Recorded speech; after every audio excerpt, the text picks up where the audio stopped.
Hashem says that at the end of days, He's going to punish the wicked and reward the righteous with the same tool on this earth.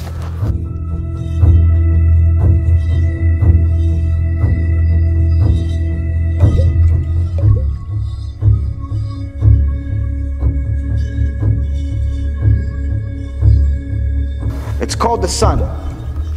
In Tehillim, Psalm 19, verse 5, David HaMelech tells us that Hashem is going to burn the wicked with the sun, while the righteous are going to be revived, meaning they're going to feel a healing power with this very same sun. And David HaMelech tells us exactly how it's going to happen. Hashem is going to take the sun out of its shell. Now the last time you looked at the sun, which most people can't look at the sun for very long, but last time you looked at the sun, did you see a shell? I didn't see a shell. So what is David HaMelech talking about? According to our knowledge, that's not scientific, this is what the sun looks like. Just a big ball of fire. But David HaMelech says, no, this big ball of fire, that's the shell. The real sun is inside. Scientists, in just the past generation, Dr. Vidal, a senior astronomer at Greenwich Observatory in England, a professor of astronomy at Australia's National University, they started taking pictures, X-ray pictures of the sun, and discovered something very, very interesting. The sun really does have a shell. The real sun actually looks more like this. Where the real sun is a small ball inside, which obviously in comparison to us, it's huge. But the outside is a shell. Now why did Hashem create this sun this way? Because the sun that's inside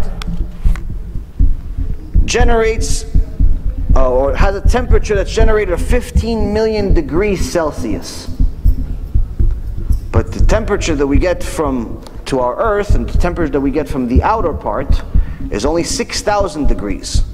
A little bit of a difference. Meaning that if this shell did not exist, neither would we.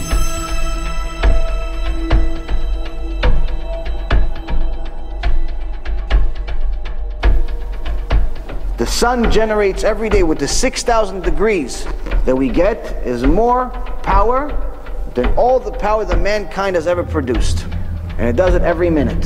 Every minute that the sun exists, it creates more power than we ever had, that we've ever generated as a mankind. But that's with 6,000 degrees. If we really had the real sun, obviously it would be drastically bigger. But scientists also confirmed that the sun is precisely positioned in the only place that would allow us to live. Because if the sun was 1 degree closer to us, the earth would burn immediately. If it was 1 degree further, we'd all freeze. Same goes with oxygen. Oxygen on earth is 21 degrees. The 21 degrees of oxygen you have to have. If we have 22, Earth becomes explosive. The next guy that smokes a cigarette destroys the world, becomes an atomic bomb.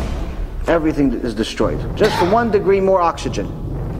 If we have 20 degrees of oxygen, we won't be able to live, won't be able to breathe, and the world is destroyed instantly. This is showing to you that obviously all of this is very, very precise.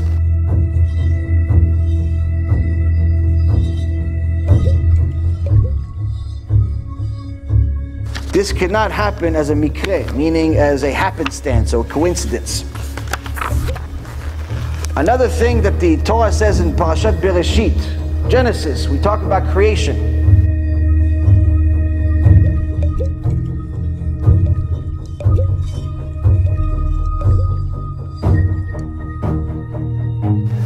Hashem says that He split the water from above the heavens from the water from below the heavens.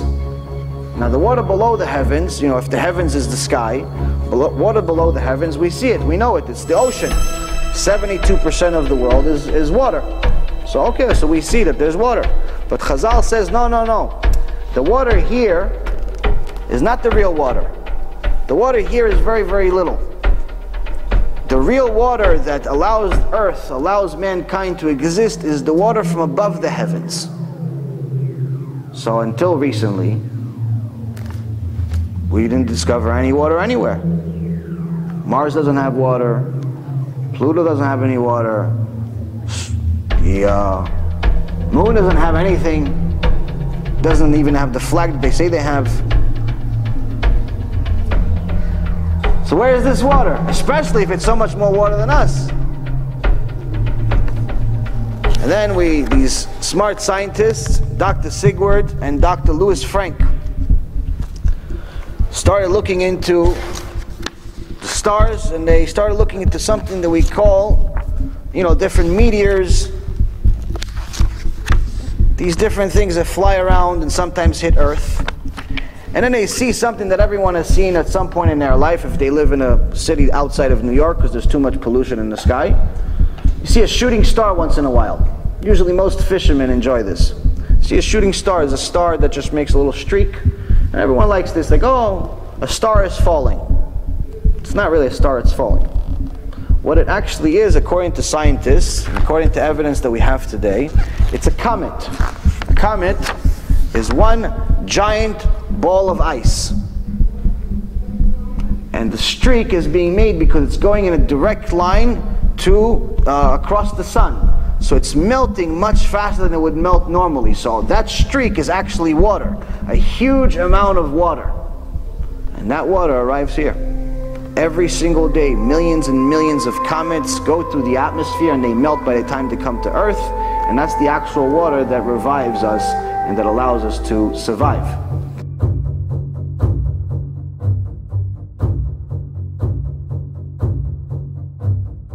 So they said, okay, fine, you proved that there's water above the heavens, but where did you prove that there's more there than here?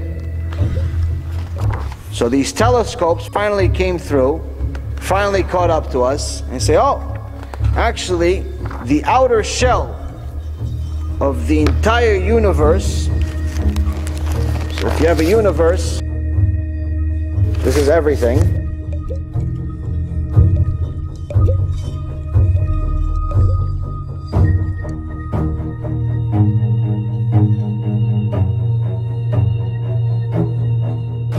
The entire shell is ice. And these comets that we get are small little chips that break off of it. Chazal knew this again, many, many years ago.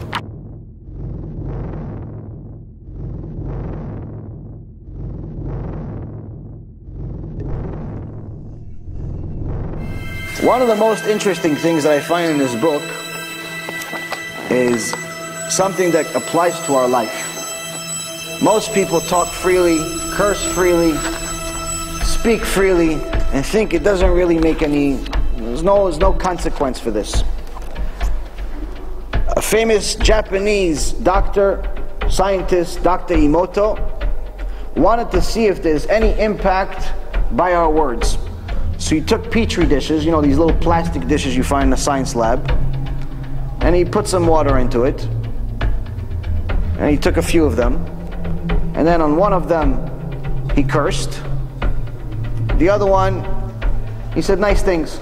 I don't think he knew any brachot in Hebrew or anything, but he said nice things. And then he froze them. After freezing them, and he looked at the icicles under the microscope. Now the one that he froze, that he said nice things, came out looking very beautiful, similar to a snowflake. You guys ever see a picture of a snowflake, what it looks like under a microscope? It's beautiful. That by itself is the best proof that there's an intelligent designer behind everything, because every single icicle, every single snowflake looks different than another. You're never going to find two of the same snowflakes. And they're all very precise, like literally like an artist drew them.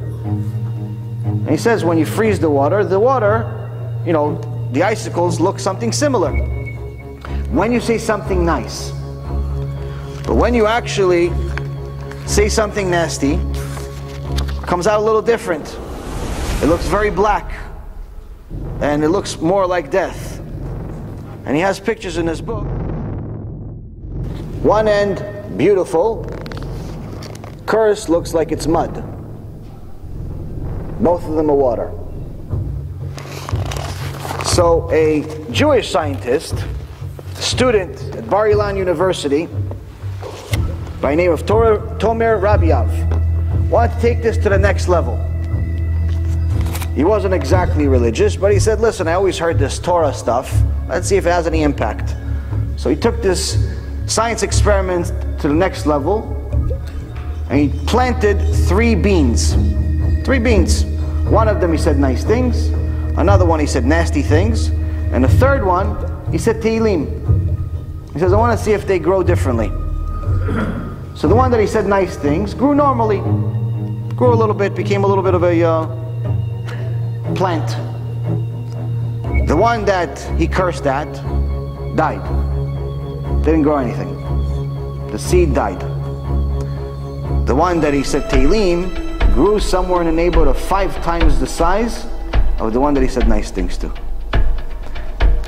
Main reason for all of this is because your body is made up mostly of water. Technically, if you look at your body and what makes up your body as far as the chemicals, you can buy the chemicals in the lab somewhere in the neighborhood of like $3 to $5. Most of your body is water. Now, if the words that you're saying are impacting the outside world in such a negative or positive way, what are they doing to your body? You're mostly water. You're a little bit of a bigger petri dish. If we say brachot, the water is nice and beautiful like a snowflake. If we say klalot, we say nonsense. We talk about Oprah Winfrey in the last show that she had. I don't know how much this is going to help. I don't know how much this is going to help the petri dish you have inside you.